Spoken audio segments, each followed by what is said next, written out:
Hey everyone, and welcome to this explainer. So, if hearing the word budget instantly makes you think of some restrictive, totally fun-killing chore, well, we're going to reframe that today. We're going to look at it not as some sort of financial straitjacket, but actually as the ultimate tool for achieving long-term financial security and, honestly, household harmony. We're diving into exactly how family budgets build real wealth and how you can get one up and running starting today. Because let's just be completely honest with ourselves for a second.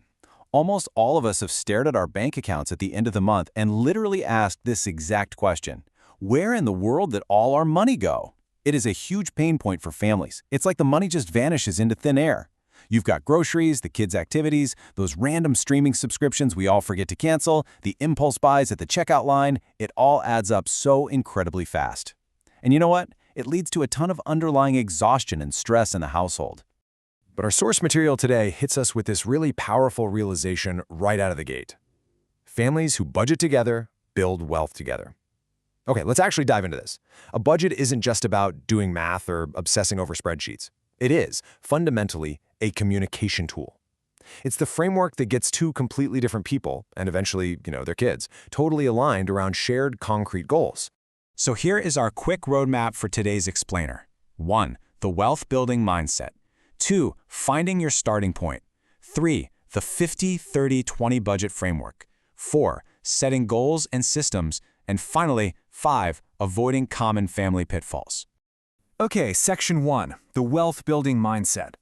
So, the big mental shift here is realizing that managing household money means completely rethinking the financial habits you had back when you were single. I mean, when you budget just for yourself, it's pretty simple, right? You have one set of habits, one set of priorities. But family budgeting? That's a whole different ballgame. You're combining multiple people, kids, completely different habits, totally unexpected household expenses, and you're trying to weave all of that into shared goals. So listen, it is totally normal if you struggle with this. Especially if you are naturally a saver and your partner is a spender, that dynamic can get super complicated. But recognizing this complexity together as a team is literally step 1 to building wealth. Moving right along to Section 2, finding your starting point. Look, before any math happens, before you download a single app or open a spreadsheet, you need open communication and hard data. This brings us to what we call the family money conversation. And guys, this is absolutely crucial, but it's also the step everyone skips. You and your partner really need to sit down and ask each other, what are our shared goals? What does financial security actually look like for us? What are our individual priorities? Are there financial fears we're hiding? And practically speaking, how are we going to handle it when we disagree? You have to approach this without an ounce of judgment. Both partners must feel heard and valued, because a budget that one person resents, that simply will not last. Right, so once you've had that talk, it is time for the numbers.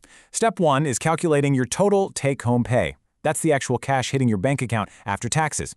Oh, and pro tip, if your income bounces around from month to month, always use your lowest earning month from the past 6 months to establish a really safe baseline.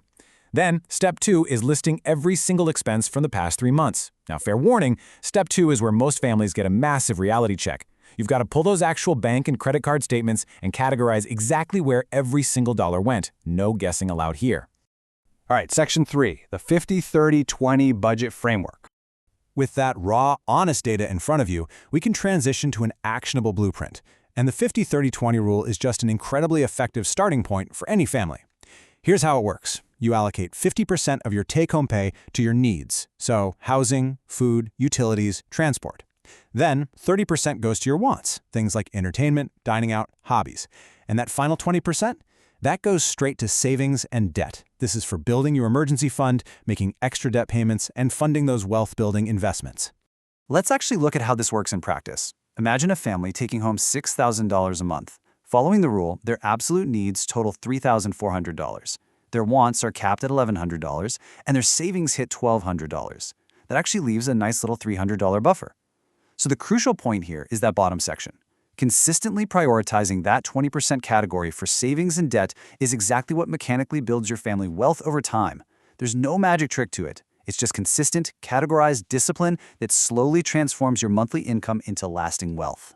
Which brings us to Section 4, setting goals and systems. You see, a budget without goals is really just an expense tracker, looking backward at what you already did. It's the goals that give your budget meaning and pull your family forward.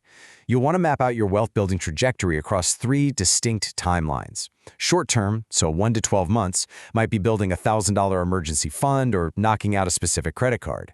Medium-term, 1 to 5 years, is for things like saving up a house down payment or buying a family car in cash. And then long-term, 5+ years, is for the massive stuff, paying off the mortgage early, kids' college, retirement. Write these down. Literally stick them on the refrigerator or make them your phone's lock screen so everyone in the house stays visually motivated every single day.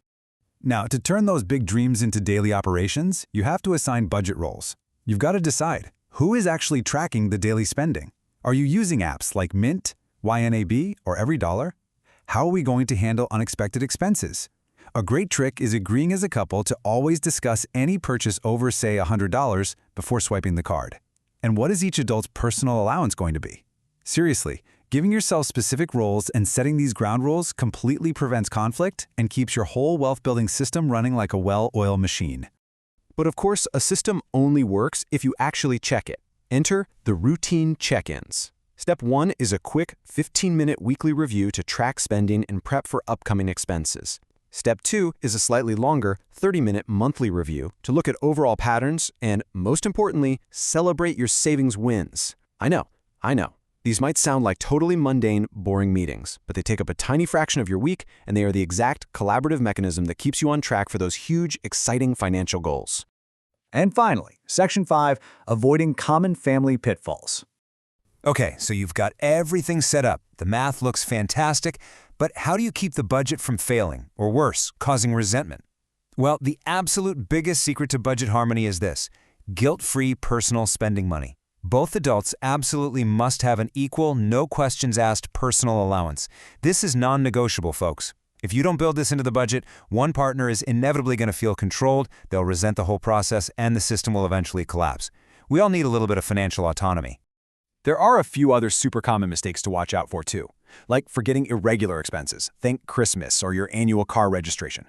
These aren't surprises. Just divide them by 12 and save for them monthly. Another one, making the budget way too strict. If you cut out all the fun, you are guaranteeing burnout. Also, skipping those regular reviews we just talked about means your budget is essentially useless. And lastly, blaming each other for overspending. Remember, this is a team effort. When things go sideways, and they will, you sit down and problem solve together instead of pointing fingers. And the huge part of that team is your children. Involving your kids in the family budget is quite literally a profound gift.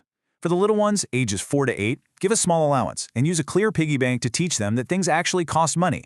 For ages 9 to 12, share an age-appropriate version of the household budget so they can learn needs versus wants. And for your teenagers, give them a set clothing or activity budget to manage themselves and start having real conversations about things like college costs and credit cards. Kids who learn about money at home turn into financially responsible adults who can build their own wealth. Which brings us to the very end of our explainer. Family budgeting isn't just about crunching numbers. It really is the key to reducing stress, aligning your household, and systematically creating lasting wealth for generations.